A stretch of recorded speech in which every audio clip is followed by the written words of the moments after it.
Hello ക്രിക്കി Malayalam 2.0യുടെ ഏറ്റവും പുതിയ വീഡിയോയിലേക്ക് ഏവർക്കും സ്വാഗതം. ചെന്നൈ ക്രിക്കറ്റ് ടെസ്റ്റിൽ അക്ഷരാർത്ഥത്തിൽ ബംഗ്ലാദേശിന്റെ ബാറ്റിംഗ് തകർച്ച തന്നെയാണ് നമ്മൾ കണ്ടത്.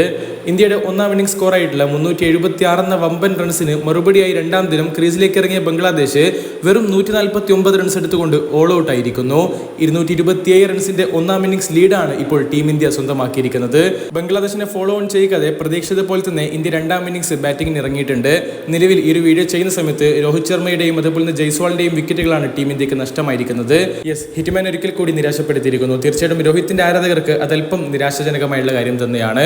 32 റൺസ് എടുത്തുകൊണ്ട് ഷാക്കിബ് അൽ ഹസനായിരുന്നു ബംഗ്ലാദേശിന്റെ ടോപ്പ് സ്കോറായി മാറിയത്. ഇന്ത്യക്ക് വേണ്ടി 4 വിക്കറ്റുകൾ പിഴുതെടുത്തുകൊണ്ട് ജസ്പ്രീത് ബുംറ പൊളിച്ചെടുക്കുന്ന കാഴ്ച. അതെ, ബുംറ പതിവ് പോലെ തന്നെ ഞെട്ടിച്ച് കളഞ്ഞിട്ടുണ്ട്. 2 വിക്കറ്റ് വീതം വീഴ്ത്തിക്കൊണ്ട് ആകാശ് ദീപും രവീന്ദ്ര ജഡേജയും മുഹമ്മദ് സിറാജും ഒക്കെ തന്നെയാണ് ബംഗ്ലാദേശിനെ തകർത്തതെന്ന് നമുക്ക് പറയാൻ കഴിയും. നമ്മൾ നേരത്തെ പറഞ്ഞതുപോലെ തന്നെ രണ്ടാം ഇന്നിംഗ്സിന്റെ ബാറ്റിംഗ് തുടങ്ങിയിട്ടുള്ള ടീം ഇന്ത്യക്ക് തുടക്കത്തിലെ തന്നെ ക്യാപ്റ്റൻ രോഹിത് ശർമ്മയുടെ വിക്കറ്റ് നഷ്ടമായിട്ടുണ്ടായിരുന്നു. 5 റൺസ് എടുത്ത് രോഹിത്തിനെ ടസ്കിൻ അഹമ്മദാണ് മടക്കിയിട്ടുള്ളത്. അതിന് പിന്നാലെ തന്നെ ജയ്സ്വാളിന്റെ വിക്കറ്റും നഷ്ടമാവുന്ന ഒരു കാഴ്ച നമ്മളിപ്പോൾ കണ്ടു കഴിഞ്ഞു. ഇപ്പോൾ നിലവിൽ ഒരു വീഡിയോ ചെയ്യുന്ന സമയത്ത് കിങ് വിരാട് കോഹ്ലിയും അതുപോലെ തന്നെ ശുഭ്മൻ ഗില്ലുമാണ് ക്രീസിലുള്ളത്. തീർച്ചയായിട്ടും ടീം ഇന്ത്യ പൊളിച്ചടക്കിക്കൊണ്ട് ഒരു ഗംഭീര വിജയത്തിലേക്ക് തന്നെ പോകുമെന്നുള്ള പ്രതീക്ഷയിൽ തന്നെ നമ്മൾ ആരാധകരും കാത്തിരിക്കുന്നു.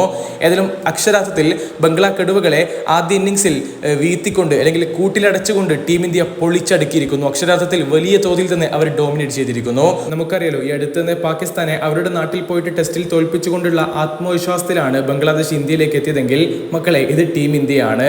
എന്തിനും സജ്ജരായിരിക്കുന്ന കുറച്ച് പോരാളികളുള്ള നാടാണ്.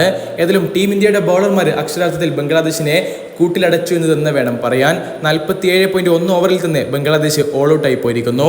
രണ്ടാം ഇന്നിംഗ്സിൽ ടീം ഇന്ത്യയുടെ ബാറ്റ്സ്മാൻമാർ ഇനി എത്രത്തോളം ആ ഒരു ലീഡ് വർദ്ധിപ്പിക്കും എന്നുള്ളത് അറിയാൻ വേണ്ടി കാത്തിരിക്കാം. അടുത്തൊരു വീഡിയോ ആയിട്ട് നമുക്ക് വീണ്ടും കാണാം. അതുവരേക്കും ചെറിയൊരു ഗുഡ് ബൈ.